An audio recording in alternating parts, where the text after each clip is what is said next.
Following Asmodeus not giving a rat's ass about what I was going through, about my eldest son Jaden's father passing, I did not think he was going to have an ounce of sympathy or empathy whatsoever when it came to me finding out that I was pregnant. So he said to me, "I'm coming over right now." And he said, "Can you please make me 2 sandwiches because I'm famished, I haven't eaten all day." So I was just like, sure. I actually have a TikTok that I made that day of me making his lunch.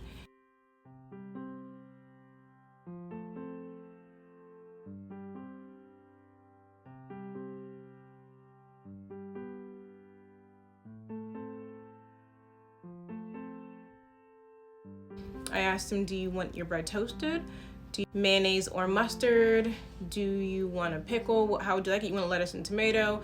And I was really just numb to my new reality because it just happened. I just found out about 30 minutes ago that I was pregnant. He came over, let himself in because he had a copy of my key, sat down at the table. I finished preparing his lunch for him. I gave it to him. I then prepared my youngest son Joshua lunch as well, and we sat down at the table, and I just stared into space. I was not even there. I wasn't there at all because the year had been so random and chaotic that I just didn't even know how to process what was happening. So I was very, very overwhelmed with everything that was going on. And he continued to go on about his list of reasons why I need to terminate my pregnancy. And never once did he ever say, "If this is about money, I'll cover it, or I will put any money towards it." Nothing like that. Nothing like that at all. And I just didn't talk. I mean, he didn't like to listen to me talk anyway. He told me that I was a conversation bully and a conversation hog. So I gave him the floor. And he did not hesitate to take every inch of that floor and made everything that came out of his mouth about him, his future, his life. Nothing about me whatsoever. Even in that moment, I felt like if I were a man and my girlfriend got pregnant by me and I wanted her to terminate the pregnancy, I would be smart enough to manipulate and intertwine reasons about her current situation, her children, her circumstance. I would be smart enough to say something to that effect to actually, I mean, it's coercion, but to get her to see the whole picture. You get what I'm saying? He said nothing like that. Nothing. It was all about him. And he turned to me and he said, "Well, how do you feel? What are you thinking?" And it was the first time he had said that to me in at least 2 hours from me finding out that I was pregnant. And I don't even remember what I said because I completely had zoned out and I didn't prepare myself to have this conversation. Like, as he was talking, I was zoned out and I was talking to myself in my head, responding to everything that he was saying to me.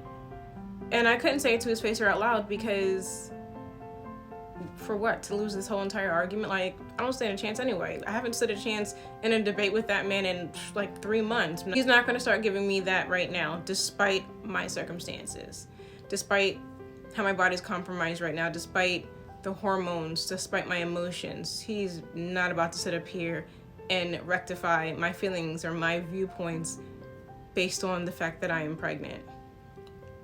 It still doesn't matter. I believe I told him I wasn't really sure what I wanted and what I was going to do. It was just a lot and I just wanted to take it all in and really think about everything. Following that day, I scheduled a emergency appointment with my GYN. It wasn't an emergency. I was just having anxiety and I was losing my edges. So I made an appointment the next day. I went in for that appointment. Because of everything that Asmodeus had already said to me, to my face and on the phone and in text messages, I decided to go to my GYN appointment completely alone. And I told him what time it was and where it was, and he couldn't make it because he had he already had some previous engagements that he had to be attending, and it was an emergency walk-in appointment, but I had to be there within certain hours. I believe it was from 9 a.m. to 12 p.m. So I went in at 11:30. I mean, that morning I did tell him on the phone, "I'm gonna go by myself. You don't have to be here for this." And the reason why I didn't want him to come was because he had already told me what he expected from me. There was no point in him being with me at this appointment while my GYN tells me, congratulations, how are you feeling? Like, when they do the ultrasound, because they do have to do like a transvaginal ultrasound to see the baby and see the sac and see if there's a heartbeat and all that stuff. There was no reason in having Satan in the corner with me and then sitting with him in the car on the way home to have him completely just beat it in my head, everything about him, what it's going to do to his life, what he's going to be missing out on, this was not part of the plan, I wanted to go alone. I wanted to go alone so I could just conform my feelings, get myself together, and think about me. Think about, what do I want to do? What do I think that I can handle? I wanted to be able to do that. And I knew I wasn't going to be able to do that with him there. So I went to my appointment. They just did a urine and did a pregnancy stick there like that. They didn't do the intrauterine ultrasound. And based on my last period, they predicted my due date would be November 23rd. So I let him know. Yeah, I took another test. It was positive. He just kept on, reinforcing the same information again and again and again to not for me not to forget. And one thing that I did notice that I think that he intentionally did, part of me feels like he intentionally did it, and the other part of me feels as though that's just who he is, was he was being very, very short with me, very aggressive, and very mean. And I think he did that on purpose because he wanted me to either stress myself into a miscarriage, or he wanted me to feel so overwhelmed with the idea that he was not going to be happy with me and he was not going to help me whatsoever, that I would just give up with my pregnancy altogether. So he didn't say anything that was supportive, anything that was kind, anything at all. You don't have to sit here and rub a woman's belly and sing to it to give her support. I'm not telling you to go out and get a huge banner and scream it from the from the rooftops, but you can still be compassionate and understanding and be supportive to that woman. Even if you want her to terminate the pregnancy, he was being inhumane. He was talking to me and treating me like I wasn't shit.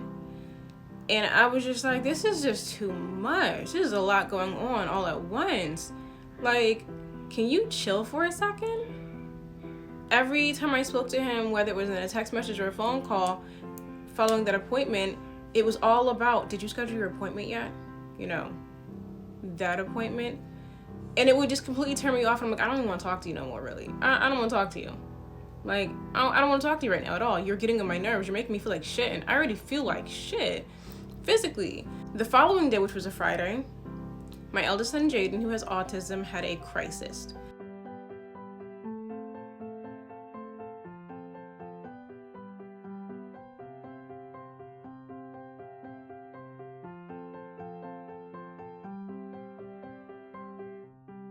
Myself. And at that moment I was like, oh my God, am I like having a miscarriage right now? Like, what the hell is going on? And I was freaking out, but the pregnancy was so new that I was just like, obviously, I'm 36. Maybe it's just Mother Nature. It must just be Mother Nature.